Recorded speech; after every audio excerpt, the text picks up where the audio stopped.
The sky over the settlement was the color of a bruise healing wrong, purple fading to a sick yellow at the horizon. In the bowl of the valley, the cluster of buildings sat like something fragile that someone had left out overnight. 4 weeks of walls, 3 weeks of roof beams, the smell of fresh-cut timber and river clay still hung in the cold pre-dawn air, but beneath it now drifted another smell.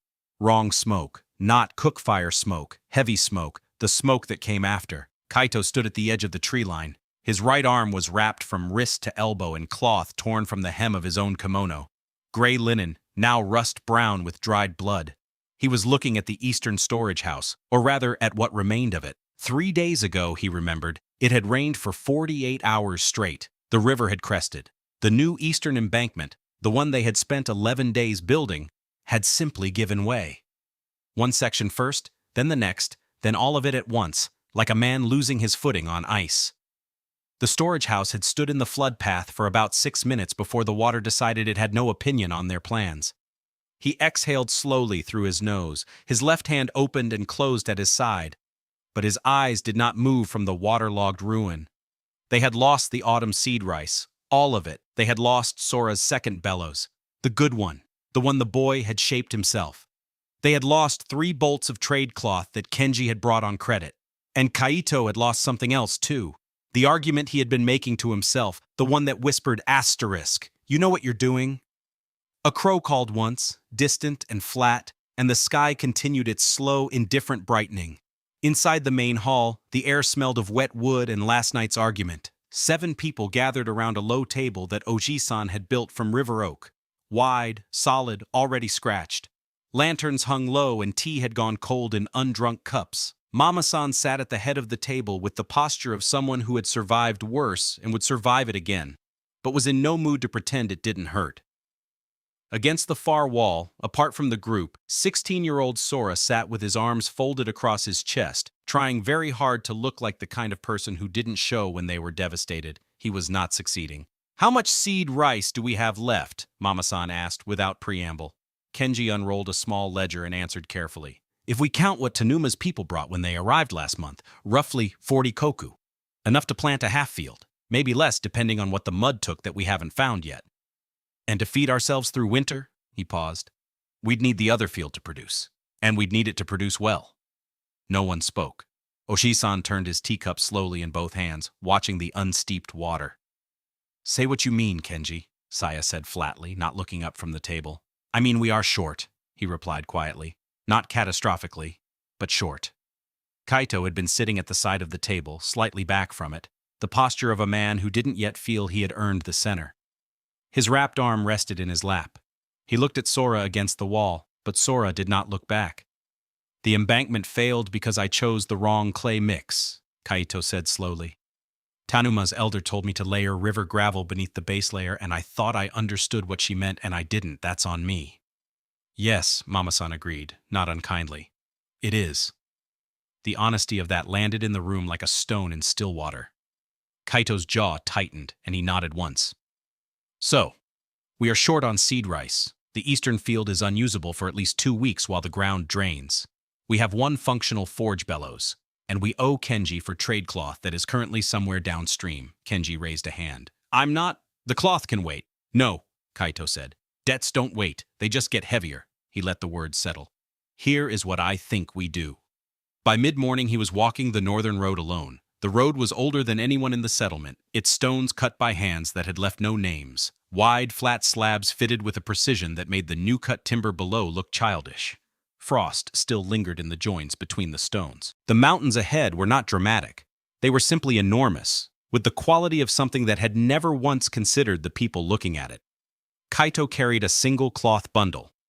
1 good bolt of remaining trade silk, a clay jar of dried persimmon, a small sealed letter Ohi-san had written in a hand Kaito could not read. His breath fogged, and his wrapped arm ached in the cold. Saya had wanted to come. He had told her no. She had argued well, better than he had, honestly. But in the end, she understood. You did not send 2 people to ask a favor. You sent 1, and that one carried all the weight of the asking so the other could stay and hold things together if the asking went wrong. He stopped at the carved stone marker at the northern boundary. An old character he did not fully recognize was cut deep into its face, and below it, in cleaner, newer chisel marks, someone had added a smaller one. Oji-san had said the newer mark meant asterisk passage permitted asterisk, that it had appeared 2 winters ago, though he would not say who cut it. Asterisk. Some questions, the old man had told him. Asterisk are answered better by walking forward than by asking. Kaito breathed in, breathed out, and walked past the marker. An hour on, the road curved between 2 rock faces, and he nearly walked into the figure standing directly in his path. She was tall, draped in a traveling cloak the dark color of wet slate, hood down. A woman older than him, younger than Mama-san, with unusual amber eyes and an expression patient in the way long experience becomes patience. A sword hung on her right hip, not the left, and in both palms she held a small lacquered box, as though offering it to him specifically. "I'm not armed," Kaito said carefully. "I know," she answered in accented but clear Japanese. "You have been walking for 2 hours. If you were a threat, you would have been turned back at the first curve." She tilted her head slightly. "You're the one building in the valley." "Yes. We've been watching, not with malice, with interest." She extended the box another inch. He did not take it yet, reading her face with the careful attention of someone who had learned that the first offer was rarely the whole offer. "What's in it?" he asked. "A message. And an answer, if you came to ask one." A small, genuine smile touched her mouth. "You came to ask about seed rice. We have surplus. The flooding in your valley redirected a stream that fed one of our border fields. Indirectly, we owe you drainage work that cleared ground we had wanted cleared for 3 seasons." "I didn't know that," he said quietly. "We know. That is what makes it a gift rather than a transaction." The wind moved through the cut in the rock. Kaito took the box with his good hand. He arrived back as the lamps were being lit, the hall filling with the smell of miso and something roasting. Mama-san's household sending food across the path without ceremony, the way she always did when she had decided things would be all right even if they were not yet. The box sat open on the table, a letter and a script no one could read, and a dry cloth packet of seed rice, more than Kenji had counted, more than had been lost. Sora had uncrossed his arms now, watching the packet with the careful eyes of someone doing math and finding the number better than expected. Oji-san read the letter slowly, tracing the characters with one finger. "They say—" He paused a long while. "They say, we do not know what you are building, but we would like to know. Come again, when the ground is dry." The fire popped once. "Your arm needs to be looked at," Saya murmured to Kaito so only he could hear. "It's been wrong since yesterday." "I know," he said, just as quietly. "Let me." He did not answer at once.